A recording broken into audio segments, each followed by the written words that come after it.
college athletes. What does that mean? We have to work out like every day and practice every day. Pretty hard. Okay. Okay, good, good. So what we see when they call this creeping obesity, it suggests that your metabolism decreases because your lifestyle changes, meaning that people end up not being as physically active. Hopefully, what will happen is as you graduate college, you will continue with that level of physical activity. Does that make sense? Hmm. Mm-hmm. Do you think you will? Yeah. Yeah. Okay, good, good. All right. So, creeping obesity. Questions on creeping obesity? Nope. Oops, wrong one. Here we are.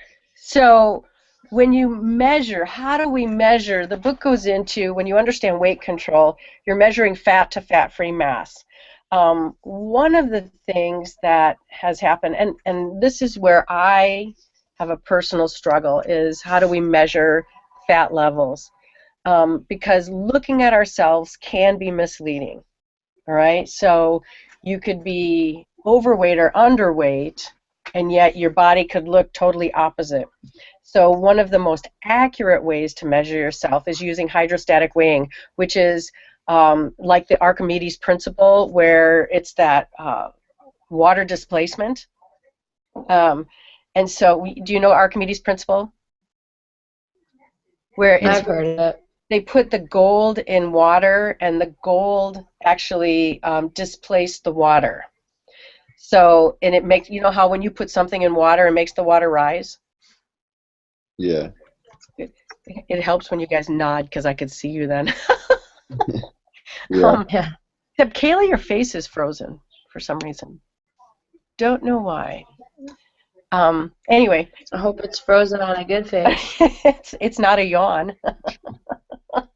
Good. So, so anyway, when we do hydrostatic weighing, you're putting a person. Well, first, what you're doing is you're measuring the amount of the lung capacity. So you're exhaling all the way out, measuring that, and then the person goes in the water, and you measure the displacement of the water. And what that shows is it separates from the fat-free mass, and that's pretty neat.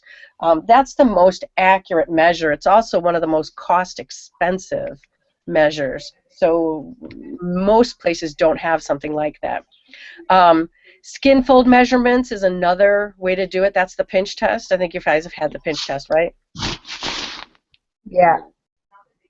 Okay, that's kind of the normal one that we've had. Electrical impedance are not as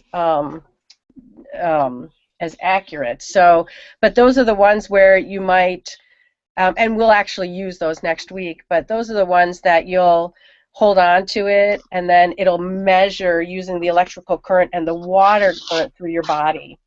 So, I mean, it's useful, but it's not the best measurement, but it works. I mean, it really has a high percentage rate, so it's like 92% accurate or better. So anyway, those are the way to measure it. Other ways to do that is calculating your body mass index. Now, I don't like body mass index, but this is the way that insurance companies use to measure body fat or body weight, and they take your weight and your height, and they give you a measurement through that. Something just dinged. Was that me or you? I think that was me. Okay, well, it's okay. So anyway, what you do is you would do body mass index. This was a standard of measurement. There you are smiling. Why are you smiling, Kayla? I'm like delayed. That was like when you said the dinging.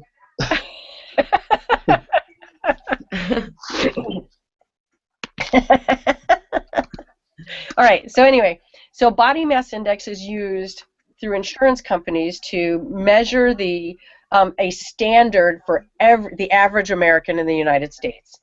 And it's not accurate because it has a tendency, it doesn't take into consideration your body structure, your body size, the muscle structure. So it might say, you know, Justin, you're a big, tall guy. So it Yeah. might say that you're overweight because you're big and tall, so your height and your weight don't match. But that doesn't mean you're not healthy. Does that make sense? Yeah.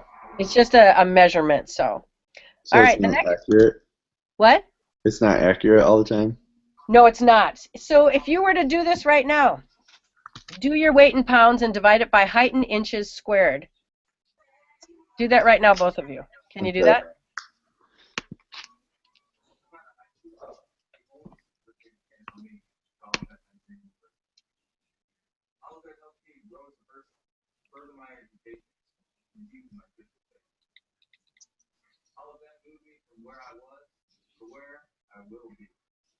And tell me what you get when you finish it.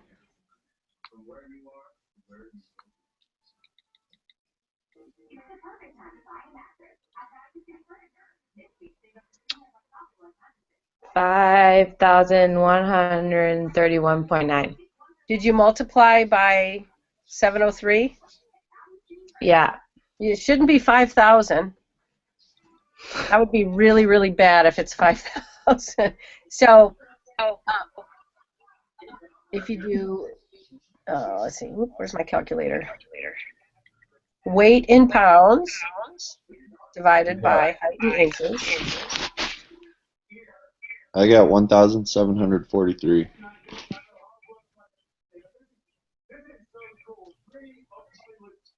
that normal?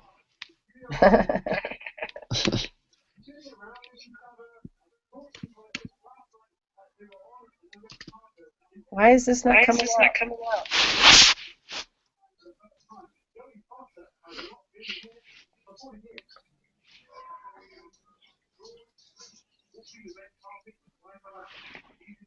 Height in inches.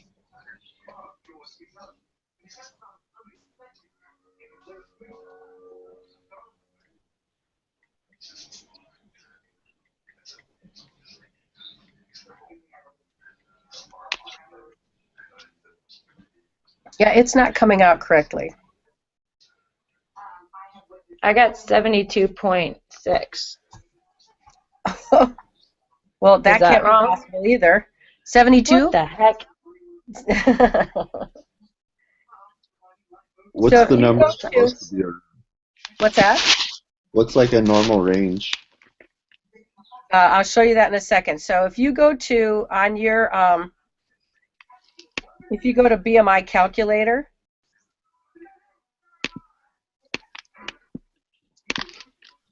it's nhlbi.nih.gov.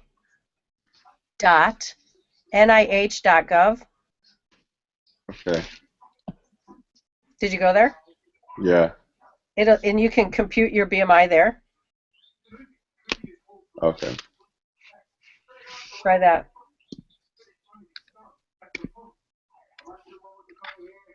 And do the standard, not the metric. Okay. What is it supposed to be, you said? I'll tell you in a second. What do you mean? Mine's 23.2. Yeah, mine's 22.5. So here's where it says you should be. Oh, good. I was worried. You were worried? Well, this is one of the things is I would think you guys would be lower, but I think it doesn't. It calculates the average weight and the average height. So it doesn't take into consideration, again, that you're an athlete. And muscle weighs more than fat. This is why it makes me nuts. Because muscle weighs more. Right. Does that make sense? Yeah. Mm-hmm.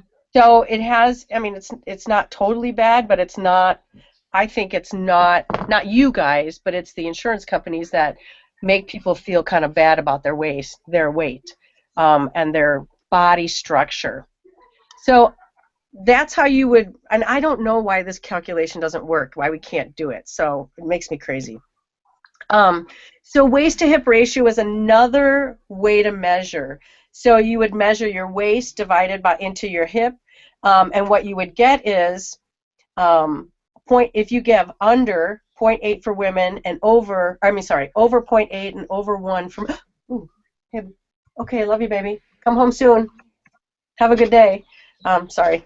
Having a bigger belly is bigger than your hips increases risk of cardiovascular disease and kidney diseases. So if your belly is bigger than your hips, you know, they talk about that, like the apple shape Mm-hmm. in the body size. You don't want your belly bigger than your hips. Otherwise, that puts you at higher risk for kidney disease as well as kidney as well as heart disease. And that's just a risk that they have been able to identify. So here are some steps to the lifestyle change. Now this goes along with the goals and the objectives that you guys created for the dimensions of wellness. But this is important to think about. Is you want to state your goal. You want to figure out what do you want to do. You know, for example, I want to lose inches. For me, I want to do it not just because I want to lose weight, but I want to live healthier. So you want to assess what are you doing right now? What is your present lifestyle like right now? And then you want to figure out a plan. So again, for me, I need to exercise early in the morning. So in order for me to be successful, I have to get up at 4 o'clock in the morning, which is kind of crazy, but I feel that need. So when I design a plan, I have to exercise early because I'm tired by the rest of the day. So, you know, you want to design a plan that works for you and then predict obstacles. One of my biggest obstacles, can you guess what it is? Going to bed early? Probably not hearing my alarm. So yeah, going to bed early is one, and then not hearing my alarm is the other. So I have to, you know, I tell my head to get up early, and then I get up. But that, like yesterday, I was too sore, so I did not. So you want to plan strategies, and some of your strategies could be something very simple, like every day I'm going to walk no matter what, or I'm going to get 10,000 steps by 7 o'clock at night. So to do that, it's going to depend on the rest of the day. And then evaluate it and assess it. So these are lifestyle changes that you want to make, and it's broad. So let's look at nutrition now. Nutrition is one we get through really quick. Sorry. But nutritional wellness. Nutrition is the science of how food affects your body. That's actually one of the exam questions. So food, it's a science of how food affects our body when we look at nutrition. But we look at what people eat, how they eat, and how it affects us socially, economically, culturally, and psychologically. When you think about eating, we eat when we celebrate. We eat when we're happy, when we're sad, when we go to weddings, when we go to funerals. We eat when we're stressed. Do you eat when you're stressed? Mm-hmm. No. I eat when I'm bored too. Kayla, you don't eat when you. That's good for you that you don't. I wish I didn't, but I have that tendency to eat when I'm hungry, angry, lonely, or bored. I get bored. Yeah. And culturally, we eat for celebrations. We eat to celebrate life. We eat to celebrate weddings and birthdays and things like that. When you think about economically, there are people that come from a low economic status that don't have access to a lot of fresh fruits and vegetables. So they have a poorer nutrition. So the food that they eat affects their body, have a tendency to affect it negatively.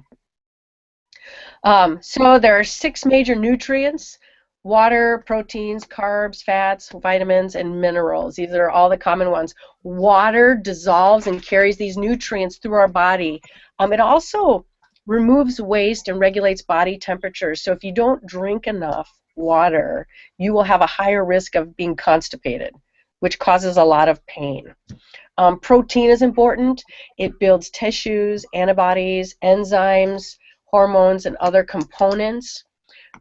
It's important for also body regulation, for weight regulation. As you saw on my MyFitnessPal, I just don't get enough protein, and I need to do a better job of getting more protein in my body. That'll help maintain my weight. Carbohydrates all give you energy. Fats provide long-term energy, so more of a sustained energy, as well as gives us insulation and protein. So we need energy, or we need fats, I'm sorry. Vitamins facilitate other nutrients. They help with growth hormones as well as manufacturing them. Minerals help build bones and teeth and aids in muscle function. So when we look at the top 3 that bring us energy, we look at fats, carbs, and proteins. So looking at fats, carbs, and proteins, they're called energy nutrients because what you put in gets used as energy. So it's energy in is going to equal energy out. That's the hope and the goal. So carbohydrates, 1 gram of a carbohydrate equals 4 calories. In protein, 1 gram of protein equals 4 calories of energy. And then fat, and I'm sorry, kcal is calories, it's kilocalories, but it also is, it's called energy. So there's always calories in your fats, carbs, proteins. Now you can see fats have more calories, right? So not that you shouldn't eat fats, we require fats in our diet, but what it does means that you shouldn't eat as much fats, you should eat more proteins and carbohydrates. Does that make sense? Mm-hmm. Yep. So the non-energy nutrients are your vitamins, your minerals, and your water. We require those, but they don't count for, the cool thing is they don't count for calories. So when we look at carbohydrates, there are 3 different types. There's simple, there's complex, and then there's fiber. When we look at them, simple carbohydrates are your monosaccharides. This is how they're created and used in our body. So they're monosaccharides, which is single, and disaccharides, which is 2 or double saccharides. Polys are multiple saccharides. And that's just their chemical makeup right here.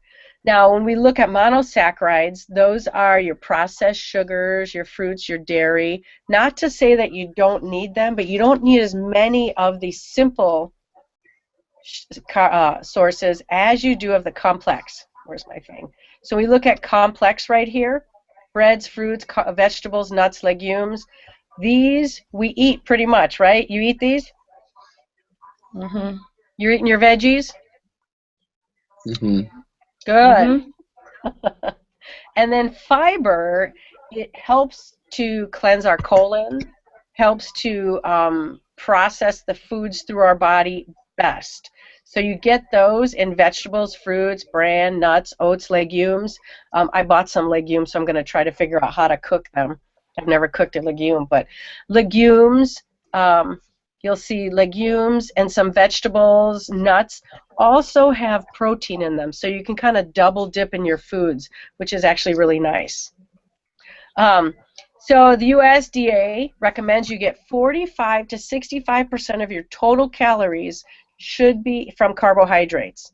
So the calculations on MyFitnessPal suggest that we get that. So if you were to calculate 130 grams of carbohydrates, remember how many calories was a carbohydrate? 1 gram of carbohydrate. 9. 3. 3. I'm sorry, 4. 4. So that would mean if you get a minimum of 130 grams of carbs per day, that's about 520 calories. Now, the more physically active you are, and the gender is going to make a difference on how many calories you need. So if you were to calculate out 45 to 65, you're going to need more than 130 grams.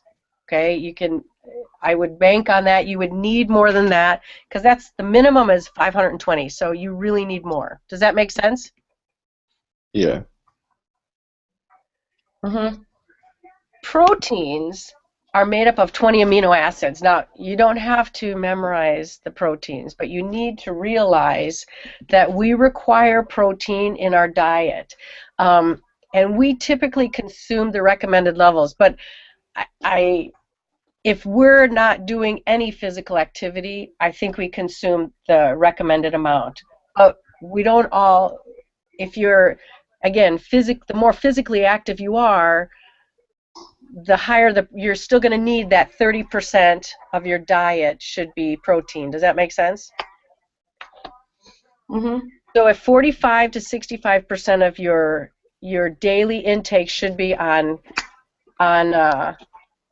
carbohydrates, you need 30 to 35, depending on that level of carbohydrates to proteins, basically is what you're looking at. You need to have 30 to 35% of your diet in protein. So most people, it says they do, but not everyone does. This shows you it's 0.8 to 1 gram per every 2 pounds of body weight. So again, you can get as low as 20%. I still struggle even with 20% of proteins. I got to get it up more. I just need to figure out a better way. But you should have, not that it's this excessive amount, you know, but if you're not getting enough protein in your diet, you've got to use those. I don't approve of protein shakes or anything like that, but if that's how it encourages you to get more protein in your diet, that's what you need to do. Like I said, I don't agree, but I think it's what we have to do. Fats, or I'm sorry, I didn't talk about fats. So fats, there are you know, different types of fats that we have. You want to have no more than 20 to 25% of your diet in fats, and you want no more than 10% to be saturated fats. Saturated fats are the bad fats. They cause us to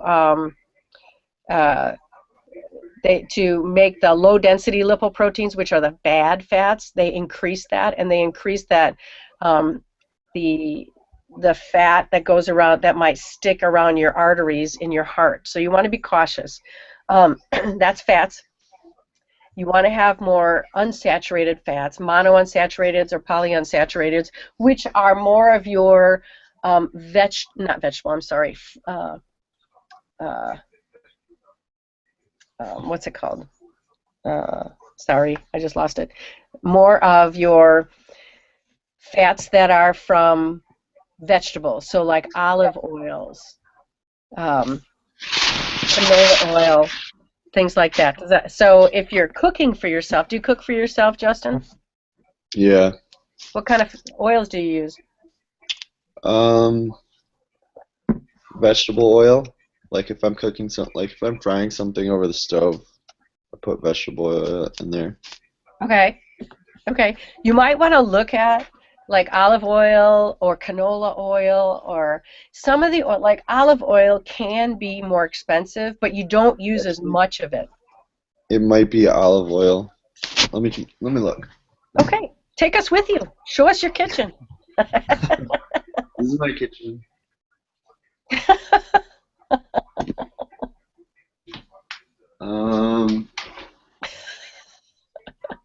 It is olive oil. Boom! Good job. Yeah. Yep. All right. That's healthier oil. Kayla, what kind of oils do you guys cook with? Olive oil. Yeah. Okay. Okay. Yep. One of my. Or do you want a tour of my kitchen too? You want to take us to your kitchen? I mean, I can if you want me to. Yeah. Why not? All right. My kitchen.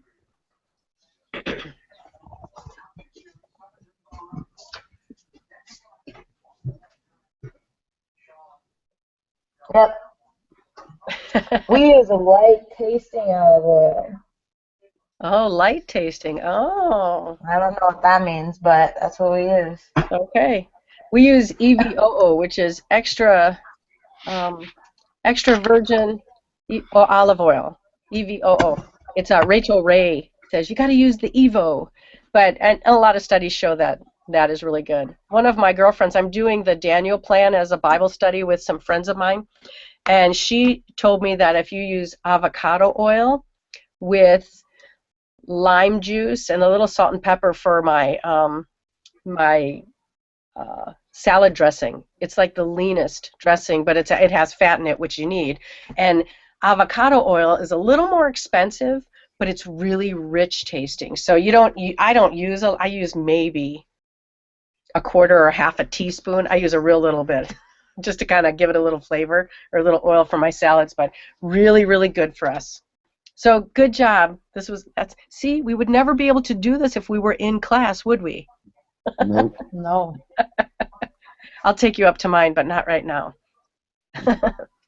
All right, so there are 13 vitamins. The most important things that you need to know is there's 4 fat-soluble and 9 water-soluble vitamins. Fat-soluble vitamins are transported through the body through fat. So when we eat the fat, that's how the fat-soluble vitamins are transported. Water-soluble vitamins, same thing. They are transported through the body through water. So that's why you need fat and water in your diet. Does that make sense? Mm-hmm. So 4 and 9. Now water. Water is incredibly important. And I have found this in this past year I've done a lot more research on water and the importance of water, and we don't get enough water. If we think we're going to drink water and we drink when we're thirsty, we're already dehydrated. So you should have your body weight divided by 2. That's the amount of ounces you should have a day. So when you think about it, are you getting that much water a day? Probably not. I don't drink nearly enough water. So we need to drink more, and especially as an athlete, you actually need to drink, you need to replace all that water you lose after a practice or a workout or something like that. There is a risk of ingesting too much water because it changes the sodium levels, hyponatremia, that's also on the exam. But when I used to work at a mental health facility, and some of the patients would be what's called water intoxicated. So they would, I had one of the patients, he would drink so much water, he would start licking the floors, he would eat cigarette butts. It's just it's a struggle. So drinking too much water could be, I keep thinking I'm hearing something. All right, so here's some of the effects of water loss. So when you lose 1% of water in the body, you're thirsty. So if you're thirsty, you should have been drinking ahead of time, and you weren't. So you need to drink. When you lose 5% of your water loss, you have the fever. So you might notice that you're sick, or notice you have a fever. That's what happens is you've lost 5% of water. At 8%, your glands stop producing sweat, so your skin starts turning blue. This is a real cause and a risk. At 15% water loss, you have trouble walking. At 20% water loss, you die. This, basically what this does, I hope, is it shows you that even losing a little water, not staying hydrated, could make you really, really sick. Did you ever notice when you're participating in your athletic event that you start feeling dizzy or don't sweat but you still don't feel too well? So Yeah. you've lost at least 5 to 8% of water loss. So that's why you've got to stay hydrated. A lot of times we'll be like, no, because we're frustrated or upset, but it really becomes an issue of you've got to stay hydrated. I can't express how important it is. So, any questions on fats, carbs, proteins, minerals, vitamins, or water? Yeah, what were the 2 types of minerals you said? Oh, minerals. There's trace minerals. There's lots of minerals.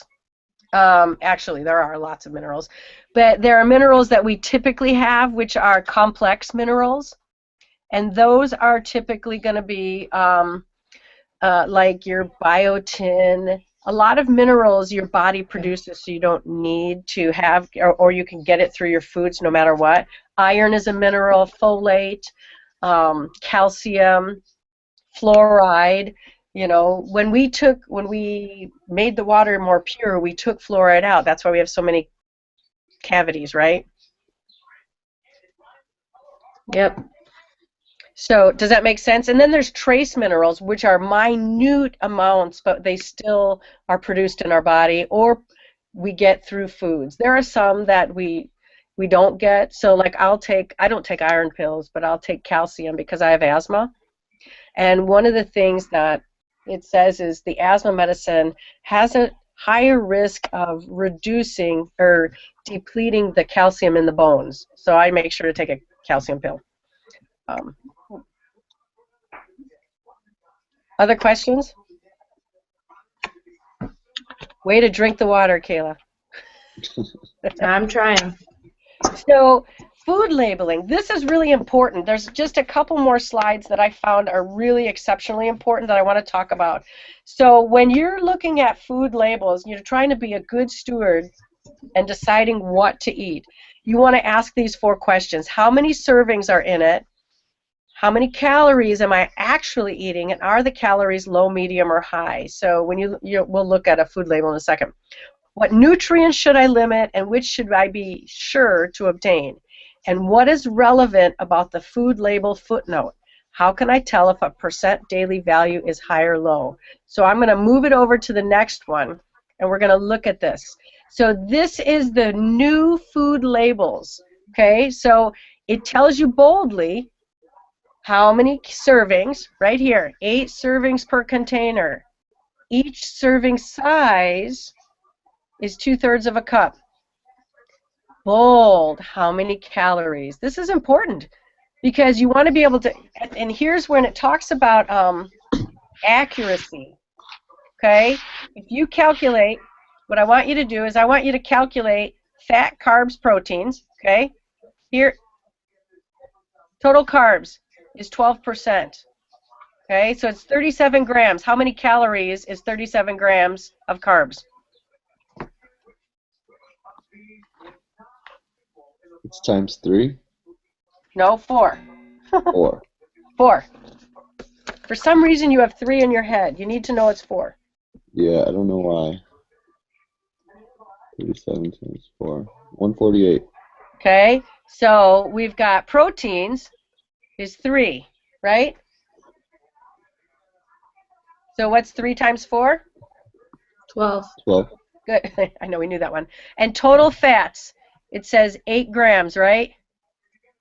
So 8 by 9, right? 72. 72. Now add it up. Add 72 plus 12 plus 148. Is that the right amount of calories? 232. Right. Yeah. A little inaccurate. It gets close, but it's a little bit inaccurate. So again, as you're looking at food labels, you've got to realize some of these things. Looking at, so it's nice, it's a little bigger. What I don't have on here, and I apologize, okay, the new footnote to come. So the footnote gives you the daily values, and when we look at daily values, it's typically on 2,000 calories. Not everyone requires a 2,000 calorie diet. So 2,000 is the average. If you need more than 2,000 calories and you eat this, you're going to have a problem also. Does that make sense? Mm-hmm. So understanding footnotes or food labels is really important. So here's another point that I need you to understand is when you're deciding what to eat, you need to ask yourself these questions. Okay? Or you want to ask yourself, is it balanced? Is what you're eating balanced? Do you have the right amounts of fats, carbs, proteins throughout the day? Is it in moderation, or do you eat a whole pizza for lunch, so at dinner you're going to have a half a salad because you ate all your calories plus at lunch? Is it varied? If you eat a whole pizza, you're not really getting all the foods, right? And is it adequate? Is it enough for you to eat?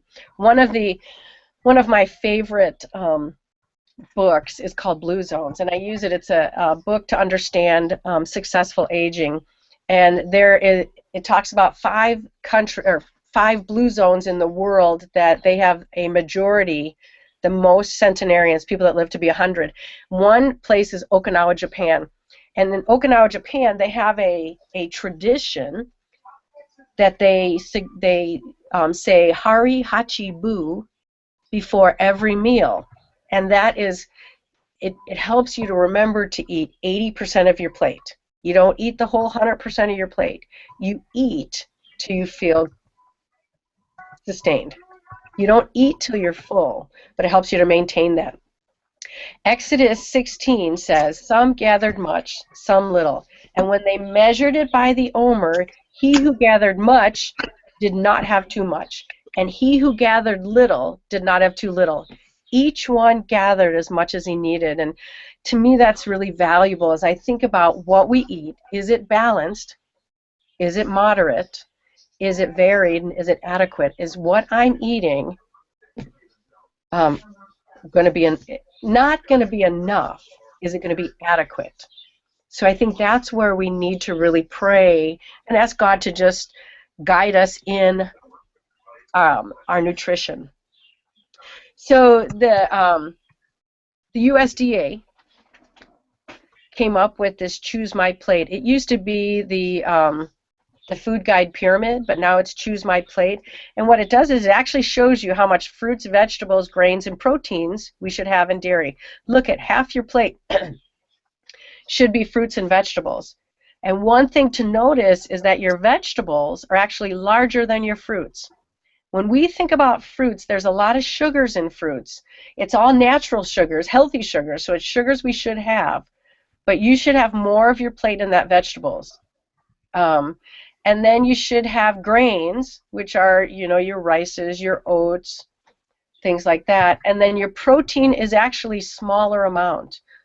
Even though we require protein in our diet, okay, if you had every plate, breakfast, lunch, and dinner, if you had 10% of that plate, actually 30% of that plate in protein, that'll maintain your protein levels.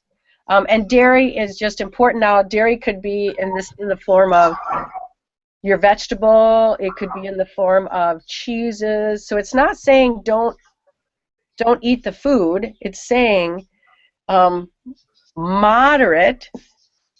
Okay, moderate what you're eating. Is what you're eating adequate, varied, balanced? Adequate, varied, balanced, and is it in moderation? So you're not eating all of your protein at breakfast and none through lunch and dinner, but you're having a mixed amount all through it. Does that make sense? Yep.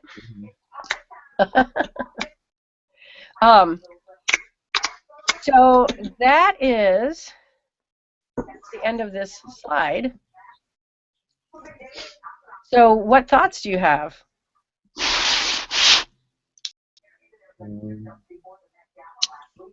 I mean, it's really interesting what goes into measuring what you're eating. I mean, I don't really think through a lot of that in regards to like how much I'm eating each day and what I should be.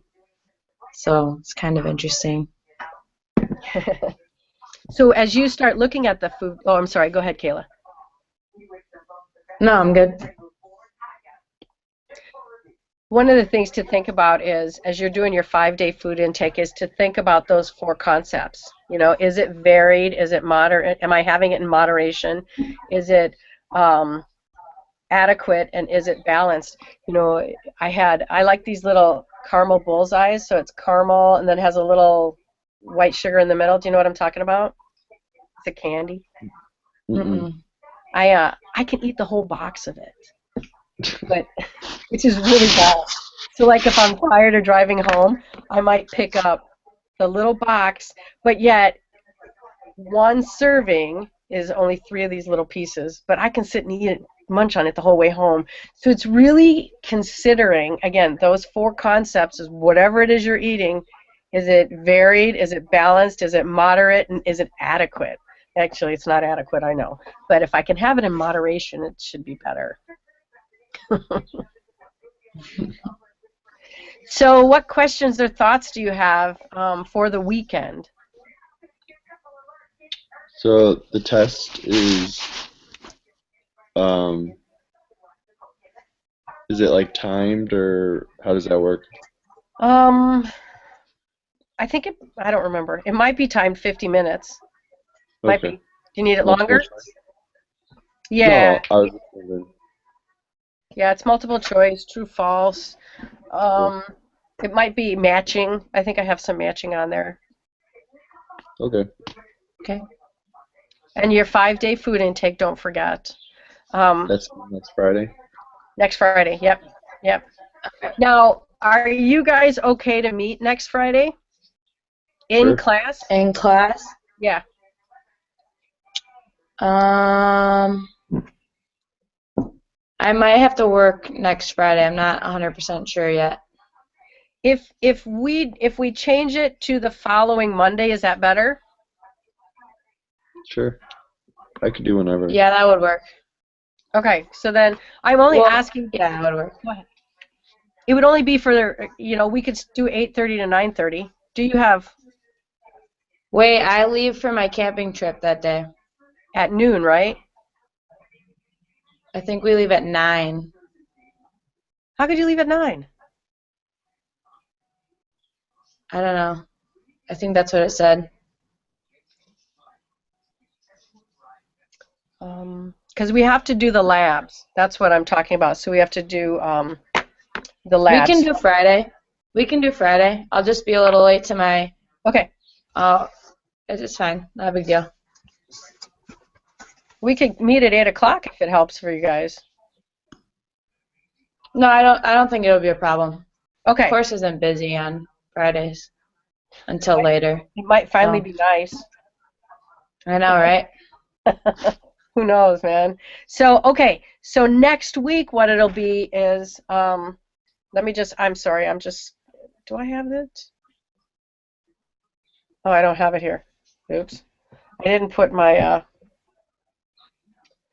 where is it? Hold, please. I didn't put my, the syllabus on my iPad, so I can't see it. Oh, yeah. I'm on my computer. Oh, I'm so dumb.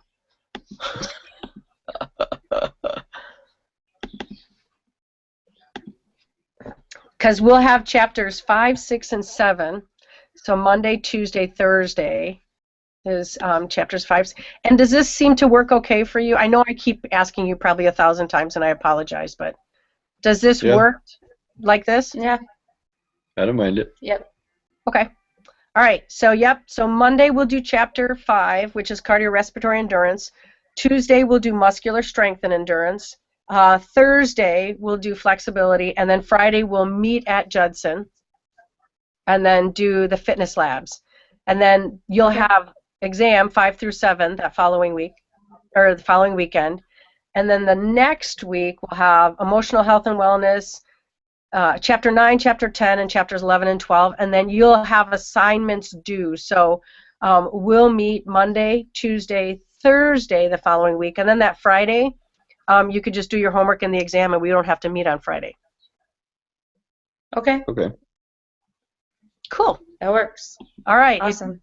If you have any questions, you can text me, you can call me.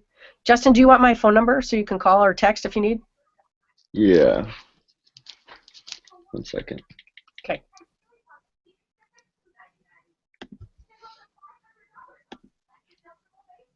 Okay. It's 815-560-2311.